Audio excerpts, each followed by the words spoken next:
Sa gitna ng pinaigting na paghahanda sa seguridad para sa ASEAN Summit 2026, nagtala ng malaking tagumpay ang Panglao Municipal Police Station Bohol Police Provincial Office matapos masakote ang isang high-value drug target sa isinagawang buy-bust operation noong Enero 17 ng taong kasulukuyan. Dakong alas 8:35 ng gabi nang ikinasa ng operatiba ng Panglao Municipal Police Station sa direktibang superbisyon ni Police Major Sherwin S. Distora, hepe ng nasabing istasyon, ang operasyon sa Purok 1 Barangay Danao, Panglao. Nauwi ito sa pagkaaresto ng sospek na kinilalang si alias Jinggoy, 37 anyos, na residente ng Barangay Lourdes, Panglao.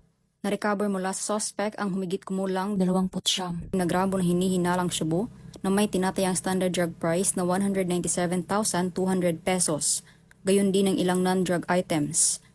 Kasulukuyang nasa kustodiya ng Panglao MPS ang sospek habang inihahanda ang mga kasong paglabag sa Section 5 at 11, Article 2 ng RA 9165 o ang Comprehensive Dangerous Drugs Act of 2002. Nananatiling matatag ang pangako ng PNP Bohol na tiyakin ang isang ligtas, panatag at mapagkakatiwalaang kapaligiran para sa mga Boholano at sa mga bumibisitang panauhin. Mula dito sa Central Visayas, ako ay inyong Police News Network Correspondent, Patrolwoman Flora May Asares, alagad ng batas, tagataguyod ng Balitang Pulis.